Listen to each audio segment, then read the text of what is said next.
ad extensions. Now, what are ad extensions? Ad extensions are added appended elements to your actual headline and description of your ad. Now let's jump over to Google and do a quick search for office desks. Okay, so here we're seeing some ad extensions. If you look at this first ad for Office Depot, we're seeing 3 ad extensions appended to this ad. One, we have a ratings ad extension. This is a ratings and reviews ad extension. We have a location ad extension right here. And we have 4 site link extensions. Office Furniture Direct, OFD Online, the next ad down the page, we have 3 site link extensions and a phone number extension over here. Macy's Office Furniture, we have 4 site link extensions, and we have a ratings and reviews extension over here and up here. So these are added elements to your ad that will greatly increase your CTR, your click-through rate, for 2 reasons. One, it increases your quality score. We're going to talk about quality score. If quality score is totally foreign to you, don't worry. We will get much more in depth about quality score in this course, and we'll also have separate courses dedicated to learning and really understanding quality score. But just know that ad extensions are good. They increase your quality score, which is good, because high quality scores ultimately decrease your cost per click. How it does that, how it works, how to change quality score, how to work on quality score, how to diagnose quality score, we'll cover all of that. But just know that ad extensions increase quality score decreases cost per click. So that's good for ad extensions, helps from an algorithmic perspective in the eyes of Google. It also helps in the eyes of the human being. Now that I search for office desks on Google, and I'm now presented with an ad for Office Depot. But instead of just clicking on the ad and going to the Office Desks landing page, I now have additional options. I can see laptop. I can go to the page that talks about laptop bundles. I might want to go to the page that talks about 50% off select printers. I might be more interested in chairs or office supplies. So I have more options to choose from. It's almost like 5 ads in one. So ad extensions are an integral part of your campaign because it creates a lot more relevancy to the user, more options to the user. It creates a better system. It creates more quality score points. It generates more quality score points in the eyes of Google's algorithms. It also, if you notice, takes up more real estate on the screen. Look how much more space Office Depot has in their ad than some of these other ads on the page. So those are the 3 main reasons why you really want to use why you really want to use ad extensions. So going back to Google, we have a number of different types of ad extensions we could use. Now, I'm not going to go in depth into all these extensions now because I'm going to cover these extensions, and there it is again, I apologize, but I'm going to cover ad extensions in greater depth in a future chapter.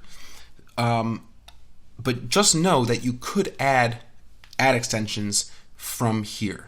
For example, if I want to add a call extension, which extends my ads with a phone number, it's very straightforward. I can click that box. There's no numbers found, but I could add a new phone number by selecting this box. Let's just put in a dummy number. And we will ignore these more advanced settings for now. I could choose my device preference. I could use a Google forwarding number, which will not display my actual phone number, but it will display a Google forwarding number that will then forward to this address. And I promise we're going to talk about this more later. I have some advanced settings which will allow me to schedule when this ad extension should run. If I have specific numbers for specific promotions that I'm running, ignore the advanced settings for now. You can click save. This might have been too fast, but it's fine because we're going to go back and we're going to cover all the different ad extensions in greater depth. And I could add additional numbers, but that's just leave it as it is for now. Right before we save and continue, we have a few more settings to cover. So the first thing we want to talk about is schedule. When should this campaign start and end? Generally, if you're building a campaign, you want it to start right away, unless you're building a campaign in anticipation for a future promotion, a future launch, a future product that you're releasing. Then you might want to create a start date, and you also might want to create an end date if it's a short-lived or if it's a time-bound promotion or special offer. I could also create a custom schedule for my ads. We're not going to get deep into this because we're going to cover ad scheduling and day parting later, but just know over here that I could create a custom schedule for my ads. Now, keep in mind that this schedule, whatever you set here, is going to run on the time zone that you set in the previous chapter at the account level. Time zone is set at the account level. Ad scheduling is set per campaign. So I could either have all my ads run, let's say, from 10 a.m. to 4 p.m., or I could remove that and create Monday to Friday or just Monday, Tuesday, Wednesday. Let's say I wanted to do 10 a.m. to 4 p.m. on Monday, Tuesday, and Wednesday. I would just select Monday, select Tuesday, add, select Wednesday, and configure the times appropriately. And I might want to do Wednesday from 9 a.m. because we open early on Wednesdays and end it a little bit later. So we could do a lot of creative things with ad scheduling. The nice thing about ad scheduling is we'll also be able to set bid adjustments during certain hours of certain days. So for example, if I know from my historical data that Wednesday afternoons, lots of people are looking and buying office furniture, I might see that in the trends, and we'll talk about where we could determine and look at those trends. I might come back and create a positive bid adjustment of, let's say, 20% on Wednesday between the hours of 2 in the afternoon and 5 in the afternoon, which when I know is the peak time for buying furniture, so I want to bid more aggressively and try to outbid some of my competition during those high volume, high profit times. And we'll talk about more about ad scheduling and bid adjustments in a future chapter. Ad delivery and rotation. You want to select over here, optimize, rotate indefinitely. Ad delivery and rotation. Ad rotation talks about how Google should rotate your ads. So for example, an ad group contains multiple ads. It could contain just one, in which case this becomes, there's no need to choose rotation settings because there's nothing to rotate. But you should have more than one ad in your account, and if you do have more than one ad in your ad group, rather, you want to have more. You want to have 3 to 4 different ads. Those ads are going to rotate for certain keywords. So the keyword in my account that's going to be office desks will have 4 different eligible ads, and we'll be testing headlines. We might be testing landing pages. We might be testing display URLs. Whatever I'm testing, how should Google rotate those ads? So the first default option is optimize for clicks. Show ads expected to provide more clicks. And this is going to be done by Google automatically for you based on the ads that are generating more clicks. I could also choose to optimize for conversions, but if you see it's grayed out because I haven't set up conversion tracking yet.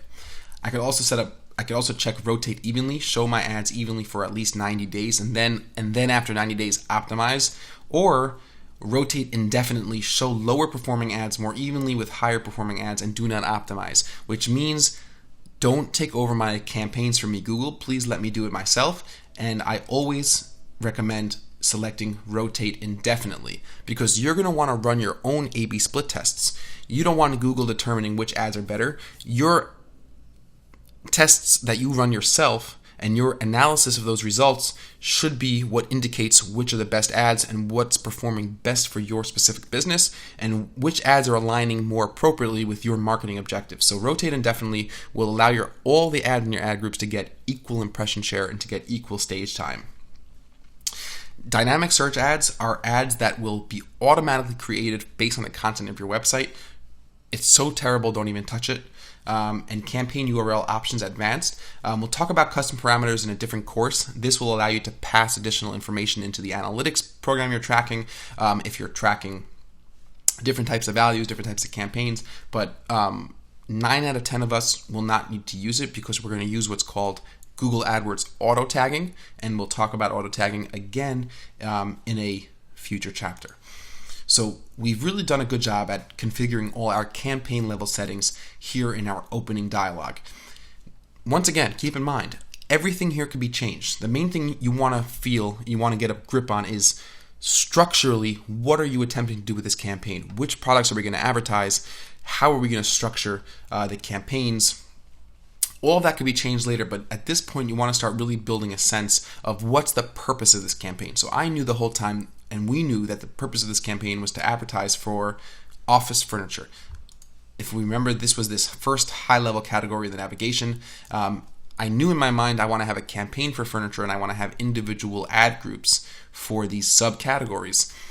Now, it's very likely that one of these categories is going to perform better than everyone else, or just a couple of them. So I might find that desk chairs over the next 3 to 4 weeks performs extraordinarily well. It's really outperforming some of these other ad groups, and I might very well decide to create my own campaign just for desk chairs, which will be fine. But for now, that level of detail to create a separate campaign for every one of these subcategories would be too much. It would be too time consuming and it would be too disorganized when I want to get a quick overview of which areas of the business are taking to PPC the best. So I knew that I wanted to have an overall campaign focused on furniture. I knew I wanted to do all features. We deselected the Google search partners. We talked about location settings, and we'll talk more about advanced location settings in a later chapter. We talked about language targeting, bidding strategy, setting the default bid and the daily budget, the accelerated versus the standard delivery method. We did a very brief overview of ad extensions, but we'll talk more about that in depth in a later video. We touched upon ad scheduling, which you could set from this dialogue, but you could also set these settings and configure these settings in greater detail once we're actually inside the account. We set up our ad rotation to rotate indefinitely, and now we're going to click Save and Continue, and we will have created our very first campaign. So congratulations, this is the ad group menu where we're going to first create our own ad group, our very first ad group. We're going to create our first text ad, and we're going to add some keywords. But we will cover that in Chapter 5. Thank you very much for watching, guys, and we will see you soon in the next chapter. Talk to you soon.